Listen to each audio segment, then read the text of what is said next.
karibuni tena sana na sana. I hope you guys can hear me. Yeah, sorry for that small technical issue kidogo hapo kwa mic yangu. But once again, wagwan people, big up so much to yourselves.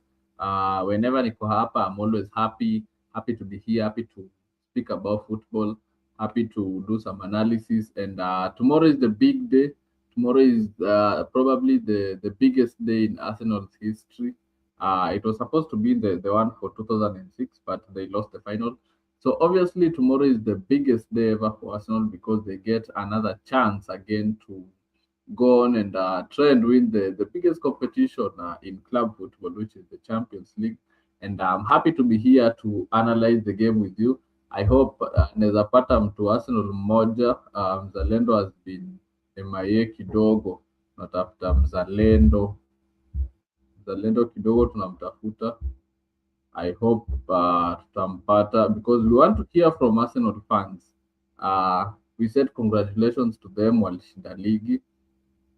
But as of now, naweza taka nisikie from Zalendo. We want to hear from him how happy is he that they have won the last time they won the league. I was probably a year. Yeah, I think I was a year old.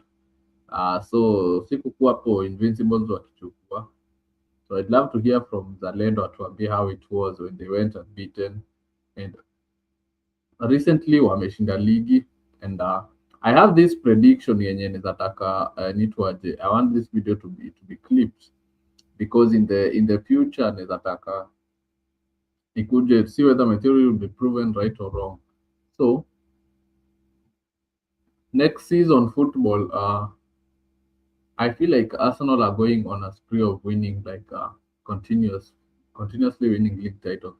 Why am I saying that? Because nimekuwa mtu wa Chelsea. We have had Enzo Maresca is joining Man City next season. And under Maresca, I never really felt like Chelsea was ever going to win the league. Sincerely speaking, under Maresca, sikuona ni kama Chelsea tutawahi kuwa ligi. But for cup competitions, Champions League, League Cup, FA Cup, the World Cup or anything, that one I trust Maresca can lift for City.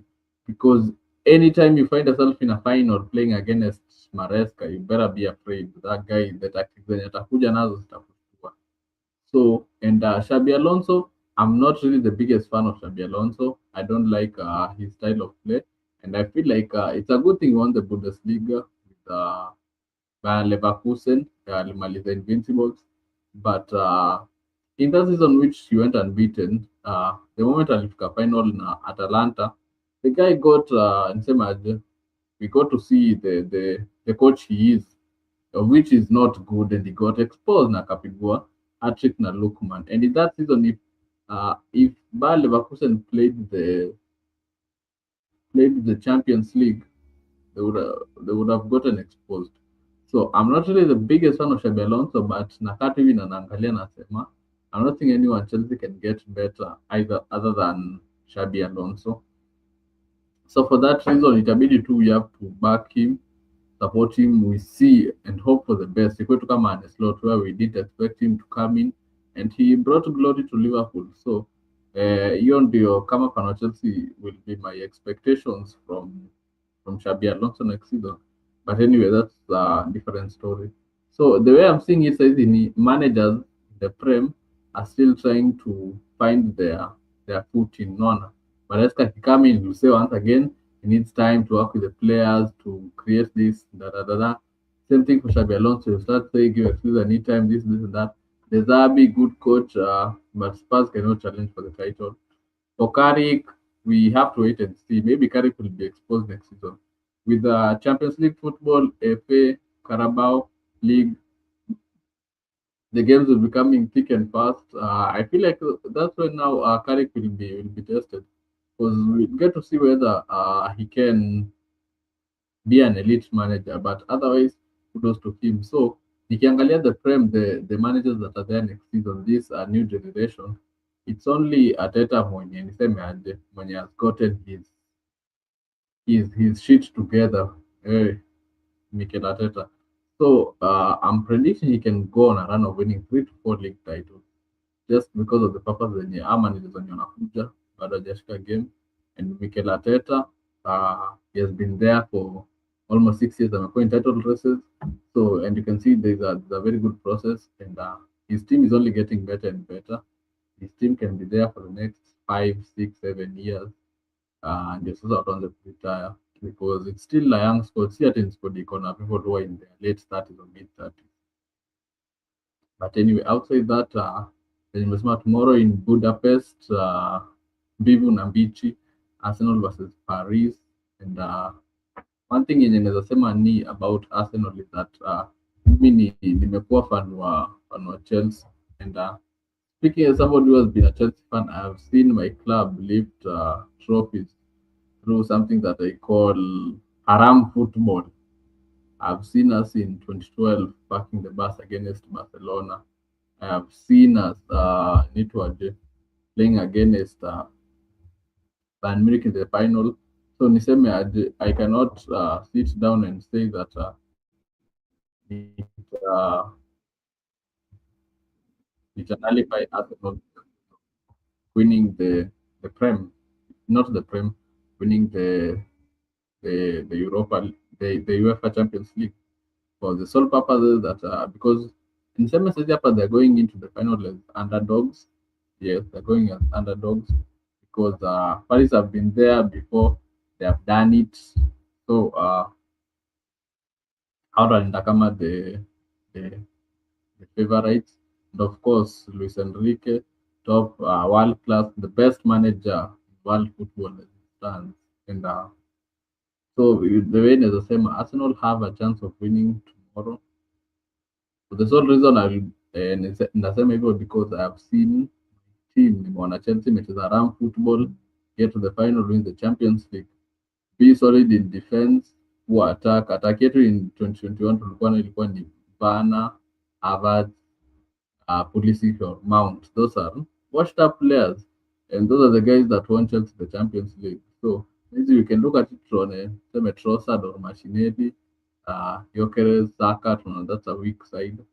But I've seen my football club winning trophies through your haram football. So for that reason, I don't think we can nullify Arsenal and say that hawawezi shinda. Truthfully speaking, they can win because it's a final. It's a game for anyone.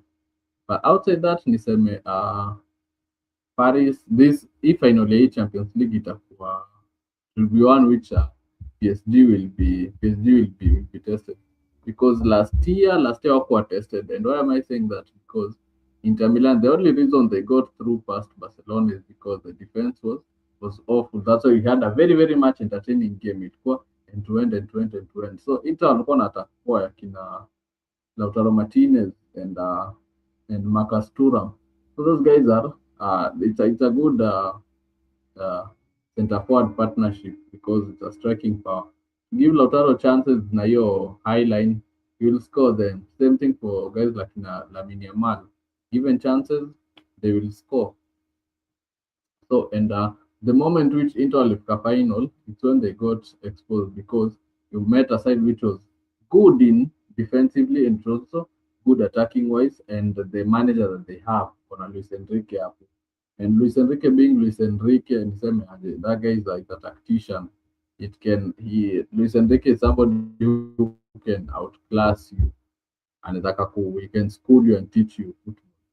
So but I feel like this year it's going to be the final yenye Paris are going to be tested because Arsenal can be very very much pragmatic. They can wanaweza ingia into their own shape and play defensive football and try to catch Paris and yeah, they just need to score one goal and pack the bus. So the way I'm seeing it now tomorrow, the first team to score always wins. If Arsenal score first, they pack the bus, they lift the trophy. Same thing for PSG. If PSG score first, then that means Arsenal will have to go out and challenge.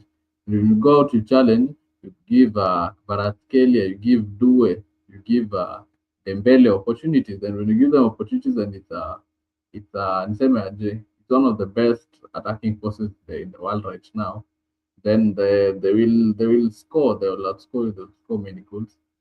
But so set piece is a big and same as is a big thing for Arsenal. And I know tomorrow, today, or the whole of this week, Arteta may practice. It could be a way for them to try and win the Champions League. What a Jaribu do the thing they always do. And so yeah, so set piece is a way for Arsenal. Also free kicks, Declan Rice can score. But all in all, niseme aje, it's going to be a good game tomorrow. Uh, for me, I'll expect goals galore. Turkey final, yeah, 1-0. Want to see multi goals. The end at 3-2, the end at 4-3. We want entertaining match, and may the best team win. And Arsenal fans are hoping Timber will be back play tomorrow, but I feel like they shouldn't rush him too much because they're saying that he deals with Kvaratskhelia, which I don't think is true. But niseme aje, the squad vile iko hivyo to Arsenal, they just have to keep it that way, and they have to trust the team is going to do well. Don't put Martin Zubimendi hapo kwa midfield because niseme aje, Zubimendi makes big mistakes in the big games. So put the young Luis Kelly. Saka has been on form, firing. So still Saka hapo atakuwa na lead the side. And for Paris, they have to continue doing what they're doing. And the thing with Paris and Samata is the second leg against Bayern, those guys show that we can actually defend because after scoring early on in the second leg, the guys will defend vizuri and Bayern couldn't score against. So that shows we can't really predict Paris. Hatuwezi tukawa balance. They will play as how they expect and how they want to. So yeah, that's my favorite. But for tomorrow, I'm going for a 2-0 win for Paris, for them being the favorites. But all in all, let us wait and see. We have the World Cup, which is coming soon in the next 12, 13 days. And itakuwa moja itakuwa mwecheche, it will be one good to watch. Last but not least, we also have to mention Anthony Gordon moved to Barcelona. Anthony Gordon, and wow, I think I would love to agree with each and everyone mwenye nimeona kwa online mwenye comment about the issue. It's a signing that literally doesn't make any sense. You bought a young player, 70 million plus 10 million add-ons, and somebody who Newcastle bought was 50 million. And right now, I'm 70 million. He has played for them, I think, 2 or 3 seasons. And the guy is awful. Uh, the only good thing with him last season is that he got some few goals here and there for Newcastle Champions League. Other than that, not a good player. Terrible to watch.